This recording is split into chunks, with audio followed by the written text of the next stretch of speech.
my allotment today just to kind of see what things are like down there and pick some last of my things. These are obviously not ripe yet, but I had to pick them because it was so wet down there and the plants were kind of dying off, and I thought I didn't want them to get eaten because I lost another one to it being eaten by a small one got eaten by a slug or whatever, started biting into it. Picked the last of the tomatoes from the polytunnel.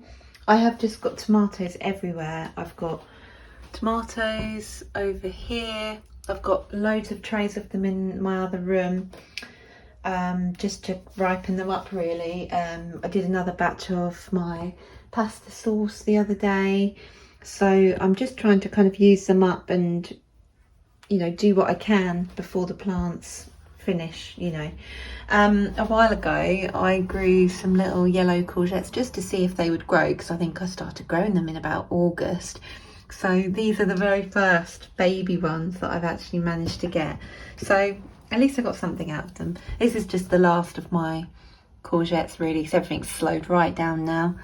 The aubergines didn't work this year, but this is the first one. It's got a little mark in it, but it's the first one that's actually been of a reasonable size, although it's so small. I've got some broccoli, selection of different chilies here, and then these are the last of the runner beans, which really I'm just picking because I want them for the beans, you know, to save for seed. I have already saved some that were already, you know, dry in the pods, but I want to dry these out. But they are absolutely huge. Like, the largest beans I've had have been the ones that are growing now, but obviously I want to get the beans out of those to save for next year.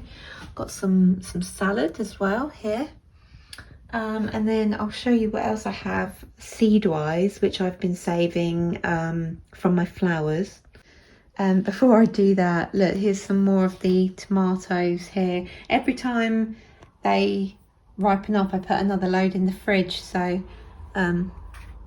looks a bit dodgy, doesn't it? Yeah, so I've got more in the fridge as well. These are for when I went foraging. These are, you know, like a cooking apple. So I've just been keeping those. Still need to use them up.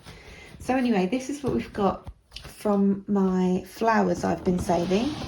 So what we've got is a load of cosmos in here, which has dried out at the allotment just on like a tray in my sort of garden box thing.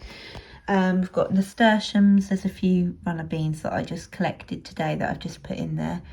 I think these are peas, and I think these were from a beetroot plant. I could be wrong, so don't quote me on that until I have a look. And then I've just got loads of different marigolds that I've just been collecting, well, for ages really. But this is just to show you just get so many per flower head. They're like little paint brushes, but yeah, there's just so many. And then a few sunflower heads. Some of them had gone mouldy, so I've only taken home the ones that looked dry. Yeah, some of them down there, I stupidly dried them that way down and they'd gone all mouldy, so I didn't hang on to those. So today I'm just going to, you know, separate the seed from the flowers, and then I can just let them all dry out, and then when they're dry they'll go in envelopes and they can be used for growing next year. These are a couple of the runner bean ones which had already dried on the plant itself, and then the ones that I just showed you in the kitchen, I'm also going to save those. So we've got quite a selection, and obviously growing your own from your own seeds, you'll probably have a better quality plant. But they are nice colours, aren't they, even when they're dried? It'd be nice to make like a potpourri or something. But yeah, so we'll get started on this. Just going to show you what they look like when I picked them back in August, because they look completely different to what they do when they're dried out. So they start off green, and then as you dry them out, just lay them on something flat. They shrivel up and go to like a pale brown sort of colour. each plant produces absolutely loads of these, and you'll find them as the flowers die off, but you'll also find them like on the ground. Right, to start with, I'm just going to be sorting out the nasturtiums, which I have in here with my runner beans. Just going to take the runner beans out because there's only 4, 5, 6, 7, 9 of those at the moment. And then I just want to sort all of these out from all the flowery bits that I don't want. I'm just going to speed the video up so it's not so boring for you.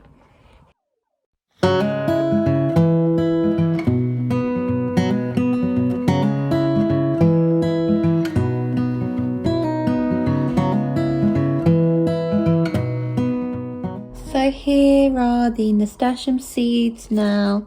There's quite a few there.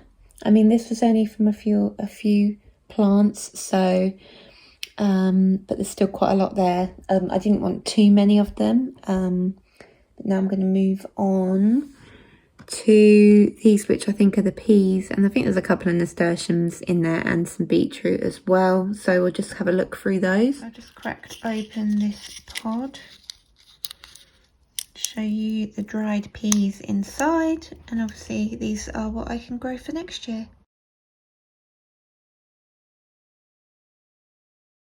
So as you can see, I still have quite a few to go through, but I already have absolutely masses of seeds here.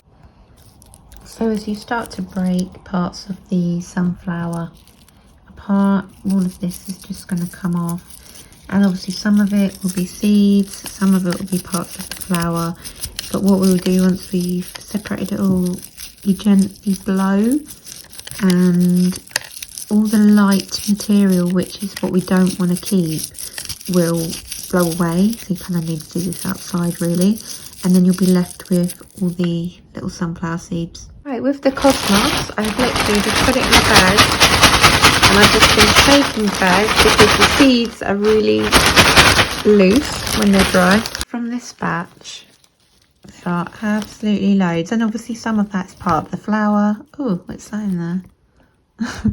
But a lot of that will be seed, so it'll be a case of, like with the sunflowers, sort of blowing it to leave the black seeds behind, and the rest of the flower to blow away. So like here we have a selection of the black bits of the seeds, the white bits of the dead flower. So if I just gently blow,